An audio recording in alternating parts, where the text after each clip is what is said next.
하나님께서 우리에게 주시는 말씀입니다. 데살로니가전서 4장 1절부터 6절까지 말씀입니다. 주보에 페이지 수가 기록되어져 있습니다. 신약 성경 331페이지 근처에 있습니다. 데살로니가전서 4장 1절부터 6절, 우리 한 절 한 절씩 교독하고 마지막 절 합독하겠습니다. 제가 먼저 읽습니다.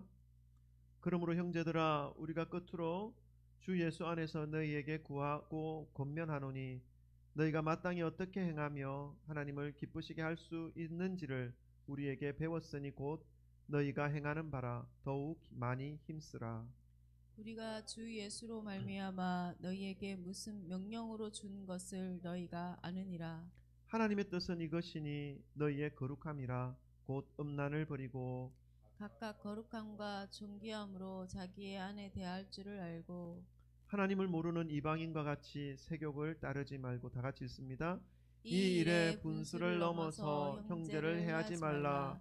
이는 우리가 너희에게 미리 말하고 증언한 것과 같이 이 모든 일에 주께서 신원하여 주심이라. 아멘. 할렐루야.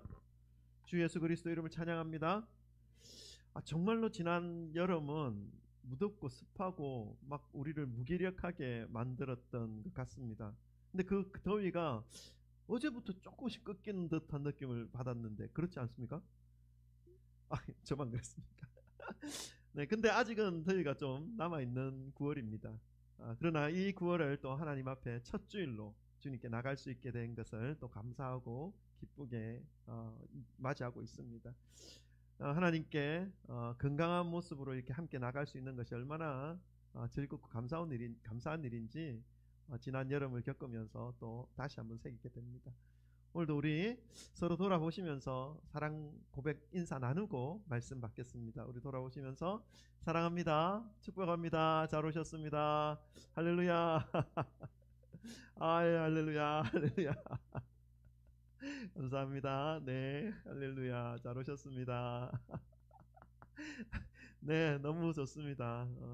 하나님과의 관계도 너무너무 소중하고 중요하지만 우리 이웃들 관계, 우리 형제 자매들과의 관계도 그 못지않게 소중하다는 사실을 기억하시면서 우리 믿음 생활 했으면 좋겠습니다. 우리 집에는 청년이 2명이 있고 예비 청년이 1명 있습니다. 그래서 가끔 청년에 대한 기사나 사건을 주의 깊게 볼 때가 있습니다.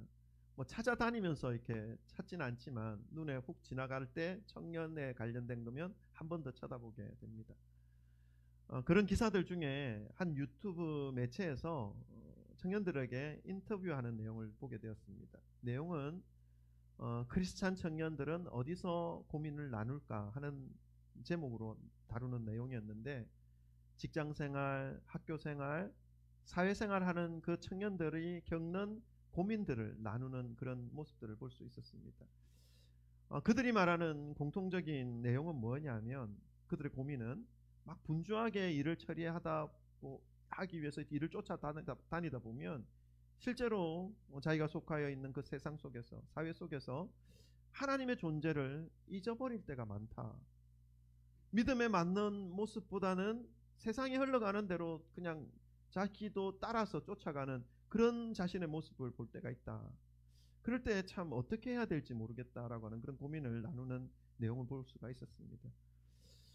그 영상을 보면서 저의 20, 30대의 모습도 기억이 났습니다. 직장에서의 모습에 대해서도 떠올랐습니다. 교회 안에서는 열심히 찬양을 하고 기도도 열심히 하지만 직장에 가서는 세상 사람들과 별반 다르지 않는 모습을 하면서 마음 한쪽에 부끄러움과 하나님에 대한 미안한 마음이 복잡하게 얽혀있는 그런 모습들이 떠올랐습니다. 그러면서 믿음의 편으로 발부둥치면서, 믿음의 방향으로 몸부림치면서 여기까지 온 상태입니다. 그 과정을 지금의 청년 크리스찬들도 여전히 겪고 있구나 하는 것을 느꼈습니다.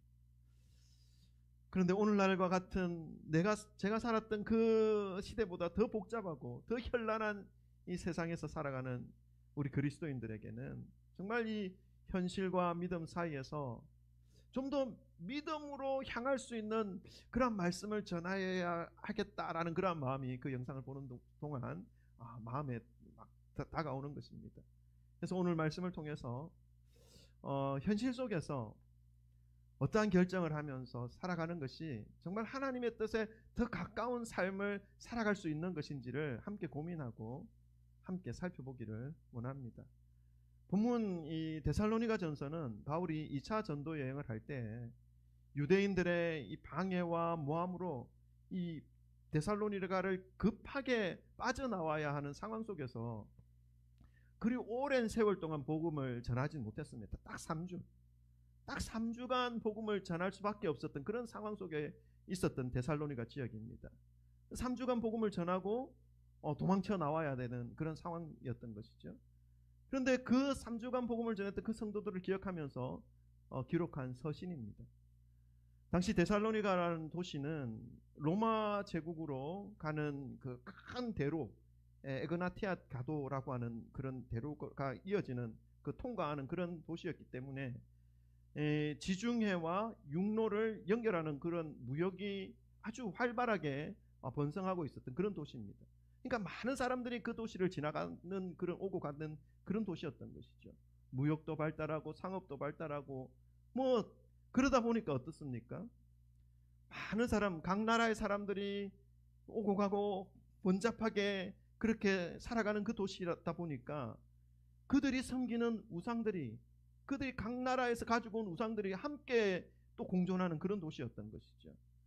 근데 특히 그 우상들 중에는 성적인 타락, 이 성적인 어떤 교잡한 행위를 종교적 행위로 포장하는 그런 이방 제사들이 이방 제사들도 있었습니다. 그래서 그러한 이방 제사들의 그 모습이 문화가 되어서 그 도시에 자리 잡고 있었던 그런 도시가 이 데살로니가 지역이죠. 물론 그 당시에 뭐 이방 나라들이 대부분 다 그런 어떤 성적인 문화가 스며들어 있었던 그런 도시의 상황들이었습니다.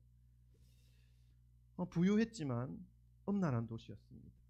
그리고 국제적인 위상을 가지고 있지만 돈과 쾌락이 그 어둠 속에서 지배하고 있었던 그런 도시였던 것이죠. 여러분, 시대는 뭐 2,3,000년 지났지만 2,000년 정도 지났지만 우리가 살아가고 있는 이 현대의 모습을 보고 있으면요, 마치 당시에 이 소아시아의 유럽이죠. 이 유럽의 이 데살로니가 지역의 그 모습이 떠올려지게 됩니다. 연상 오버랩되고 있습니다. 우리 오늘날의 현대의 시대를 그대로 담고 있고 그러한 시대를 살아가고 있는 그런 모습이 아닌가 하는 생각도 들 정도로 자료를 통해서 이 데살로니가 지역의 모습을 볼 수가 있습니다. 바울은 2차 전도 여행 때 이 빌립보 지역을 거쳐서 이곳으로 오게 됩니다. 그리고 3주간 머물면서 매 안식일마다 예수 그리스도의 십자가의 부활을 선포합니다. 비록 3주간의 짧은 시간 동안 복음을 전하였지만 그 말씀을 듣는 자들 중에는요, 많은 사람들이 바울의 말씀을 따르고 또 복음을 받아들였다라고 사도행전 17장에 기록하고 있습니다. 복음에 있어서는 이방인이었던 그 지역의 사람들의 그 큰 무리들이 바울의 말을 받아들이기 시작했고, 그리고 고위 간직의 부인들, 귀부인들이라고 하죠. 그 부인들까지도 복음을 받아들이고 바울의 가르침을 따르는 일들이 일어난 것입니다. 획기적인 일들이 일어난 것이죠. 그런데 그 데살로니가 지역에서 일어난 이 복음의 놀라운 일들이 이 기존의 유대인들이 바라보기에는 너무나 싫은 겁니다. 그래서 바울을 심하게 방해합니다. 왜 그런가 하면 이 바울을 유대교의 입장에서 볼 때는 바울이 배신자거든요. 하나님의 은혜를 유대인들만 차지해야 되는데 이 은혜를 유대인들만 차지하는 것이 아니라 이방인들에게도 하나님의 은혜가 있고 예수 그리스도로 인해서 구원의 길이 이방인에게까지 열렸다라는 이 복음을 바울은 가는 곳마다 전했거든요. 아니, 자기들만의 소유물인데 이방인에게까지 이런 일을 하는 이 바울의 모습을 볼 때는 이 유대인의 입장에서 볼 때는 배신자입니다.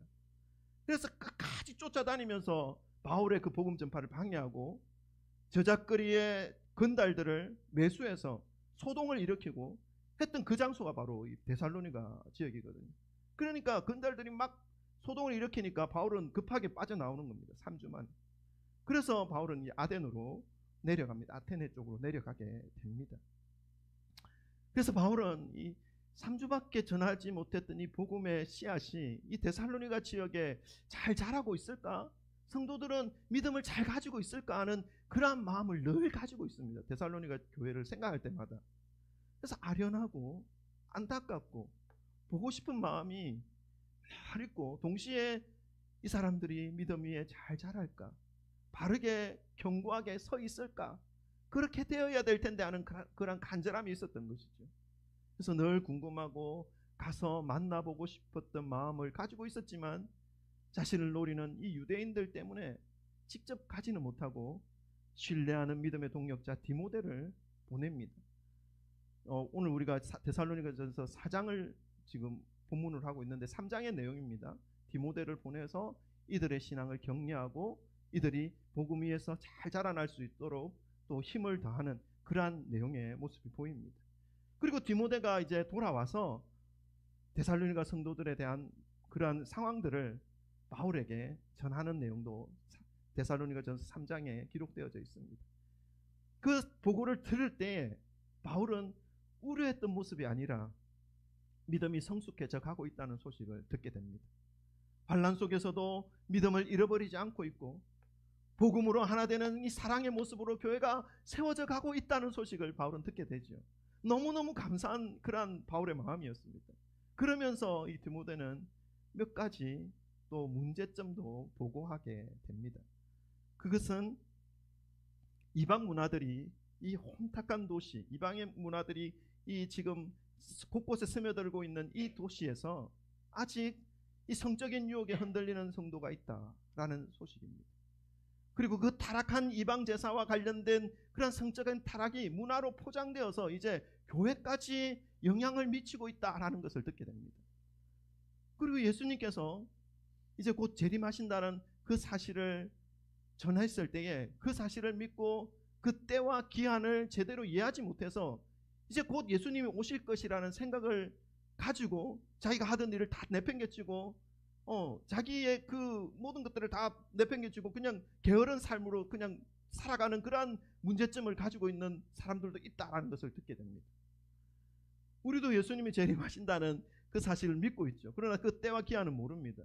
근데 어떤 사람들은 몇 월 며칠 날 예수님이 오실 거니까 직장도 버리고 가정도 버리고 나는 그 하늘 로또로 올라갈 것이다 라고 하는 그런 생각에 막 게으르게 아무렇게나 살아가는 모습이 있는 것이죠. 뭐 몇 번 있었지 않습니까? 여러분, 때와 기한은 우리에게 있지 않습니다.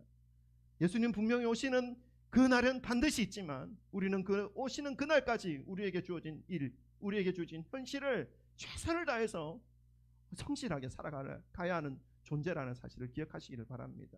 흔들리지 마시기 바랍니다. 근데 데살로니가 교회 지역에서는 이러한 성도가 나타났다는 것입니다.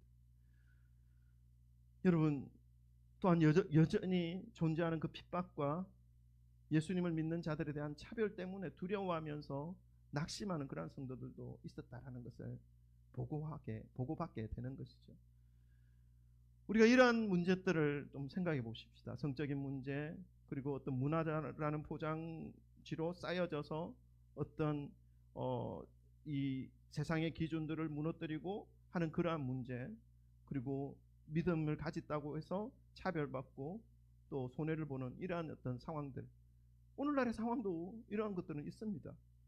특히 이제 갓 대학이라고 하는 좀 더 넓은 세상에 들어가서 살아가기 시작한 이 청년 세대 뿐만 아니라 직장에서 고군분투하며 믿음을 지키며 살아가는 그러한 세대들 모두가 이러한 문제점 가운데 노출되어져 있는 것이죠.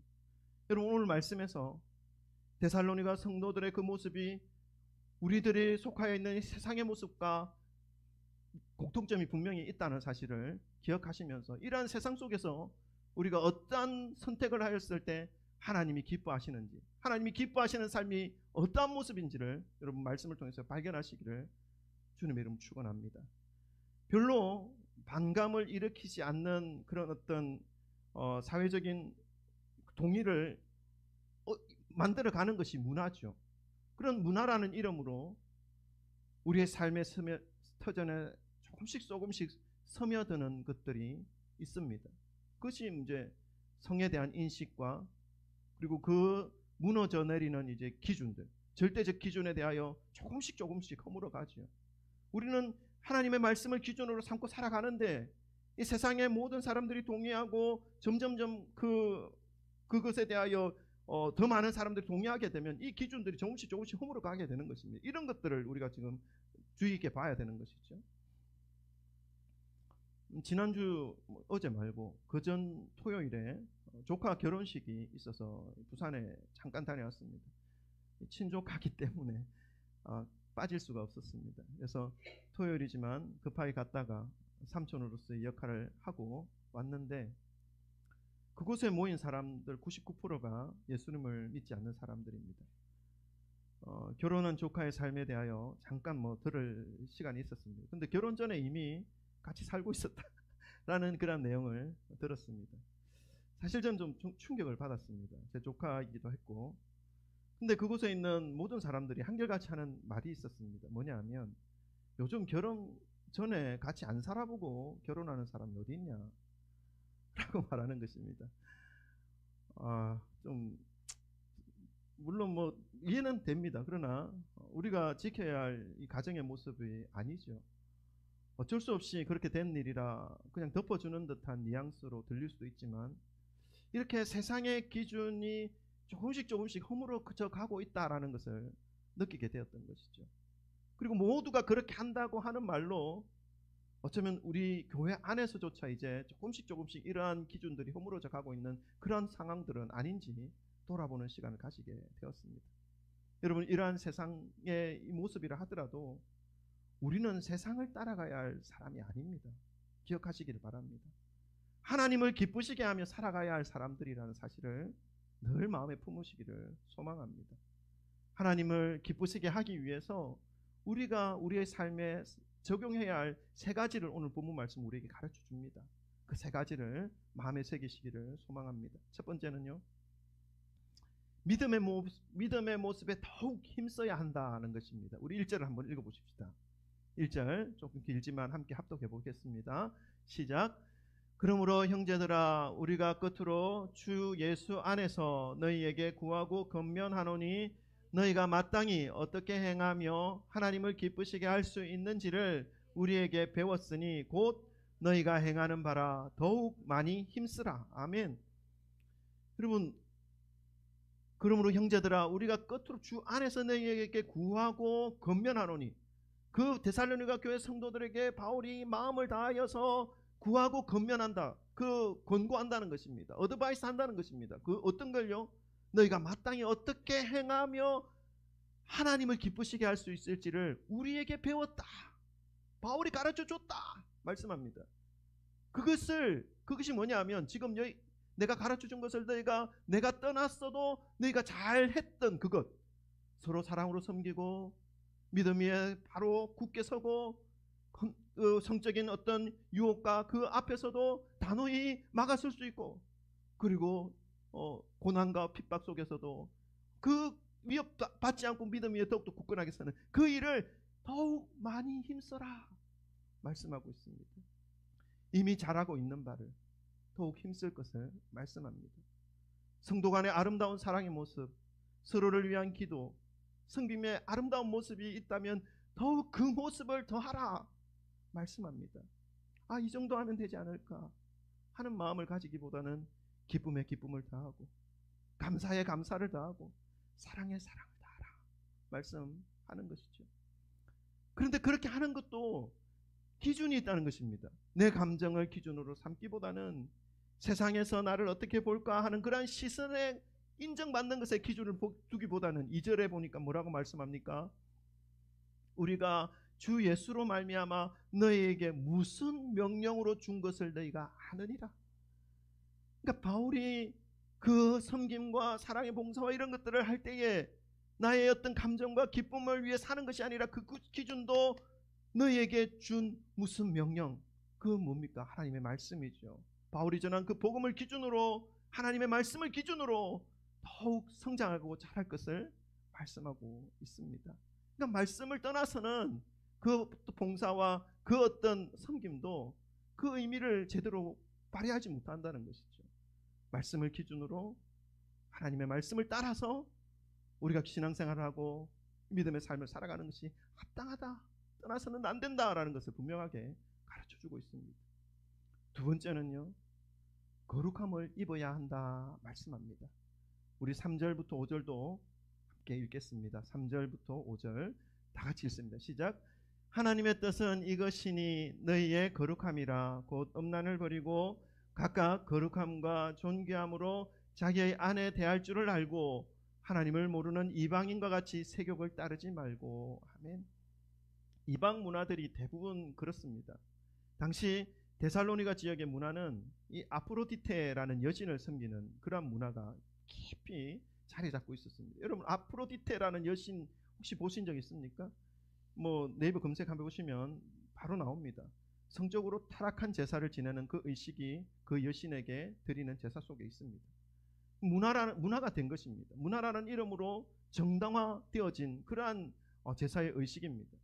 여러분, 오늘날에도 이러한 것은 아니지만 이런 어떤 유의 문화가 형성되어지려고 하는 모습들이 분명히 있습니다. 예를 들면 19금이라는 타이틀을 붙여놓습니다. 많은 매체를 통해서 그 타이틀 붙여진 그 영상들이 성적인 컨텐츠로 퍼져나가고 있습니다. 하나의 어떤 문화의 한 분야인 것처럼 만들어 가려고 하는 그런 상황들을 보여주고 있는 것이죠. 그러면서 어떻게 합니까? 세상 사람들에게 이 성적인 타락은 그렇게 심각한 문제가 아니라는 그런 의식을 조금씩 스며들게 하고 있습니다. 그 결과가 어떻게 됩니까? 가정을 위협합니다. 사회의 건강을 무너뜨리게 됩니다. 여러분, 우리가 알아야 하는 것이죠. 이것이 하나님을 기쁘시게 하는 것이 아니라는 사실을 말입니다. 바울은 데살로니가 교회 성도들에게, 그와 비슷한 오늘날의 세대에게 분명하게 말씀합니다. 각각 거룩함과 존귀함으로 자기의 아내 대할 줄 알고 하나님을 모르는 이방인과 같이 세욕을 따르지 말고 라고 말입니다. 여러분, 이 말씀을 마음에 새기시고 가정에서, 직장에서, 학교에서, 여러분이 살아가는 모든 삶의 터전에서 거룩함을 조금씩 더 받아들이시고 조금씩 거룩함으로 더 가까이 나아가시기를 주님의 이름으로 축복합니다. 세 번째는요, 탐욕과 욕심을 멀리하여야 한다는 말씀입니다. 우리 6절 마지막 절인데 이 말씀도 한번 다 같이 읽어보십시다. 6절입니다. 다 같이 읽습니다. 시작. 이 일에 분수를 넘어서 형제를 해하지 말라. 이는 우리가 너희에게 미리 말하고 증언한 것과 같이 이 모든 일에 주께서 신원하여 주심이라. 아멘. 사람이라서 욕심이 없는 사람이 없죠. 그죠? 모든 사람은 이 정도는 어떤 욕심을 가지고 있습니다. 정도는 다르지만 욕망이 있습니다. 그러나 오늘 본문에서 뭐라고 말씀합니까? 이 일에 분수를 넘어서 형제를 해하지 말라. 이 분수를 넘어서지 말라는 것입니다. 욕심의 분수를 넘어서지 말라는 것입니다. 지켜야 할 선이 있다라는 것을 말씀해 주고 있는 것이죠. 그리고 그 지켜야 하는 선을 지킬 때에 하나님께서 기뻐하신다는 것을 가르쳐 주고 있습니다. 분수를 넘어서 욕심을 내지 말라라고 하는 이 말씀은 어떤 말씀입니까? 분수를 넘어서게 되면 뭔가 문제가 일어난다는 것입니다. 그 문제가 무엇입니까? 형제를 해하게 된다. 다른 사람에게 피해를 입히게 된다. 분수를 지키지 못하고 욕심과 욕망을 그 선을 넘어서 살아가게 될 때는 내야 뭐 좋겠지만 오히려 그것으로 인해서 다른 사람의 피해를 입으며 자신이 속해 있는 그 공동체에서 악한 영향력을 나타내게 될 수밖에 없다라는 사실을 가르쳐 주는 것이죠. 이 말씀을 깊이 묵상할 때 몇 주 전 설교한 내용이 떠올랐습니다. 아합과 이세벨의 모습이었습니다. 여러분, 이 일의 분수를 넘어서 분수가 있다는 말은 욕심을 가질 수는 있지만 선이 있다라는 것을 말씀하고 있는 것이죠. 저도 사실 욕심이 있습니다. 살아가다 보면 뭐 이것도 하고 싶고 저것도 하고 싶고. 그러나 그 선을 넘지 않는 거죠. 인간은 그런 존재입니다. 욕심이 있는 존재입니다. 그런 선을 넘어서는 안 된다는 것이죠. 하나님께서도 그런 우리의 연약함을 알고 계십니다. 그러니까 분수를 넘어서지 말라 말씀하는 것 아니겠습니까? 그 선을 넘어서게 될 때에 문제는 일어나게 되고, 그리고 그것으로 인해서 억울함을 당한 사람이 발생하게 되고, 그러면 하나님께서 그 억울한 사람의 그 탄식 소리를 통해서 분수에 넘치도록 욕심을 부린 일에 대하여 어떻게 한다고 말씀합니까? 신원하여 주신다. 이건 심판하시겠다라는 말씀입니다. 이 말씀은 한 사람의 욕심에 대한 경고에 그치는 것이 아니라 그 사람의 욕심이 그가 속한 공동체에게, 주변의 이웃에게 큰 해가 끼칠 수 있다는 사실을 가르쳐주고 있는 것이죠. 앞에서 말한 음란과 세욕, 이런 것들 역시 분수에 넘어서서 욕심과 욕망의 산물이라는 사실을 바울은 분명하고도 단호하게 데살로니가 교회 성도들에게 전하고 있습니다. 오늘은 12절까지 제가 말씀을 준비하려고 하는데 그까지는 못하고 6절까지만 좀 봅니다. 이제 마무리하겠습니다. 사랑하는 성도 여러분, 하나님께서 기뻐하시는 삶, 그것은요, 오늘 본문 말씀 디모데전서 4장 1절부터 6절까지의 말씀을 통해서 한마디로 요약을 한다면 거룩함입니다. 본문 말씀으로 이 거룩함의 의미를 정리해 보라고 말씀한다면, 거룩함은 욕심과 욕망으로부터 벗어나는 것을 의미합니다. 그리고 또 거룩함은 분수를 벗어나서 욕심을 부리지 않는 것을 의미합니다. 우리가 늘 하나님을 어떻게 기쁘시게 할까 하는 그런 생각 속에 신앙생활을 하게 된다면 오늘 말씀을 마음에 새기시기를 바랍니다. 그래서 여러분이 신앙생활을 해오면서 잘하셨던 것도 있지 않습니까? 기도와 찬양과 말씀과 섬김과 봉사와 이런 것들을 더욱더 더 잘하시고, 그리고 거룩함을 더욱더 지키시고, 그리고 분수에 맞게 욕심을 완전히 우리가 성인군자 될 수 없지 않는 한, 성인군자가 될 수 없는 한 욕심과 욕망은 분명히 있을 것입니다. 그러나 그 욕심과 욕망으로 인해서 선을 넘지 마시고 다른 사람에게 피해를 주지 마시고 믿음의 삶을 살아가시는 그러한 삶으로 살아간다면 하나님이 기뻐하신다고 말씀하고 있습니다. 그러한 삶을 살아가시기를 주님의 이름으로 축원합니다. 기도하겠습니다. 여러분, 오늘 주시는 말씀